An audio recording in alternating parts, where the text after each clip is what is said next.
direcionada à igreja de Éfeso. Era uma carta que era direcionada para todas as igrejas, como para os dias de hoje. Por quê? Porque o apóstolo Paulo trata essa carta desde o primeiro capítulo até o 6º capítulo, tratando num primeiro momento, que a transformação de que Jesus Cristo faz na vida daquele que nele crê. Quando Paulo fala a respeito dessa carta, ele fala que Cristo te chamou para uma nova vida. Cristo agora te chamou para transformar e te mudar e para te formar uma nova pessoa, um novo ser, um novo homem, transformada pelas riquezas que Deus derramou sobre a nossa vida. Ele vai falar de uma forma de excelência sobre a Trindade, sobre as pessoas, sobre essas 3 pessoas que habitam em nossa vida hoje. O Deus Pai que projetou todas essas coisas, que criou todas essas coisas e enviou o seu Filho amado para que eu e você nele tivéssemos vida eterna. E ele vai falar depois a respeito de Jesus Cristo, que pagou pelas nossas dívidas, pelos nossos pecados, e não há mais pecado nenhum que é naqueles que creem em Cristo Jesus. E depois ele vai falar a respeito do Espírito Santo, que nos mantém firme e que nos sela com o Espírito Santo para o dia da nossa redenção, para que quando Cristo chegar a esse plano terreno, nos resgata para o plano celestial, para vivermos eternamente com Ele. Então, num primeiro momento, o apóstolo Paulo ele vai trabalhando com essa ideia de mostrar a presença de Jesus Cristo, como que nós precisamos viver agora uma nova vida. Quando, no primeiro momento, ele quer trabalhar o Espírito Santo, a pessoa de Jesus Cristo, transformando o ser humano, mudando o ser humano e fazendo que nós hoje olhamos uma nova esperança de vida, e que não há mais opositores, que não há mais as trevas que vai nos impedir, não há mais Satanás que vai nos impedir, não há mais o inimigo que vai colocar barreiras sobre a tua vida, porque da mesma forma Paulo vai falar que Cristo, lá em Romanos, ele era o último Adão. Ele vai à representação desse Adão que, num primeiro momento, não conseguiu vencer as trevas, ele não conseguiu vencer as astúcias do inimigo e cedeu. E o lugar que eu e você deveríamos estar, que era no Jardim do Éden, ele foi fechado.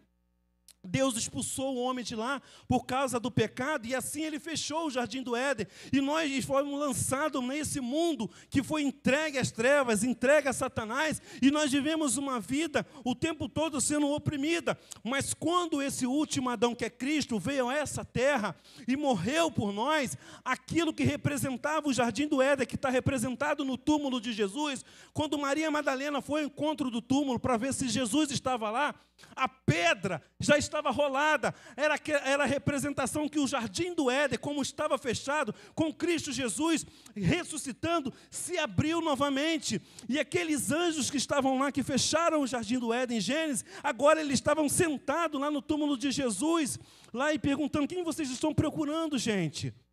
Ele não está morto, ele está vivo, e agora aquilo que separava eu e você da presença de Deus não o separa mais. O véu do templo foi rasgado.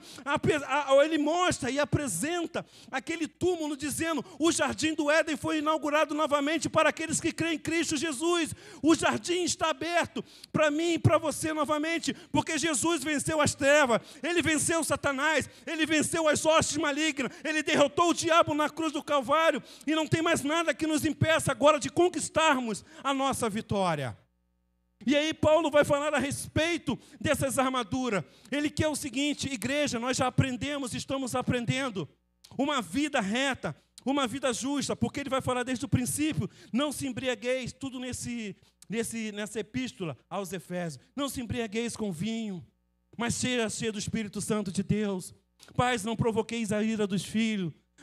Marido, honra a tua esposa. Esposa, seja submissa aos seus maridos. Ele vai dizer: viva segundo os princípios de Deus. Ele vai dando um modelo todinho para o crente viver. E é isso que eu e você, quando chegamos aqui nessa igreja, nesse local, quando a gente entregamos a nossa vida para Jesus Cristo, é isso que nós esperamos para a nossa vida. Uma transformação, uma mudança de mente, uma mudança de vida, uma transformação. E Jesus Cristo faz tudo isso em mim e você. E aí você pergunta: mas por que eu continuo dessa mesma forma? Aí Paulo termina com com esse texto do capítulo 6, dizendo: por que tudo isso acontece com você? Por que você sempre vive sendo oprimido? Por que você sempre vive com esse aspecto de derrotado? Por que você vive sempre para baixo? Por que você vive sempre desanimado? Porque você conheceu, mas você não está preparado, você não colocou as armaduras que precisam ser colocadas sobre a sua vida.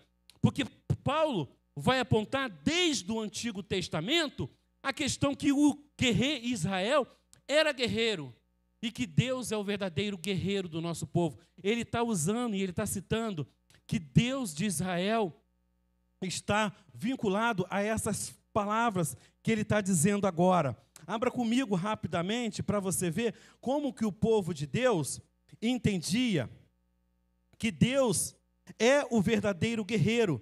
Quando ele olha, tudo bem que ele está olhando as armaduras dos soldados romanos, mas ele faz uma referência ao Antigo Testamento, que as nossas lutas agora não é contra carne nem sangue, mas com principados e potestades que agem na região celestial. Você não tem como enfrentar os seus inimigos, porque os seus inimigos não são mais pessoais.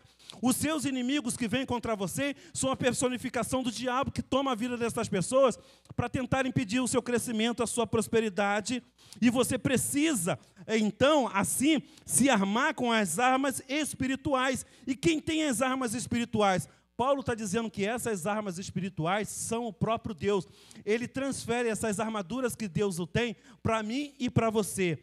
Isaías 59, de 13 a 17, ele vai dizer o seguinte. Isaías, capítulo 59, de 13 ao 17. Diz assim, ó: temos sido infiéis e mentimos contra o Senhor.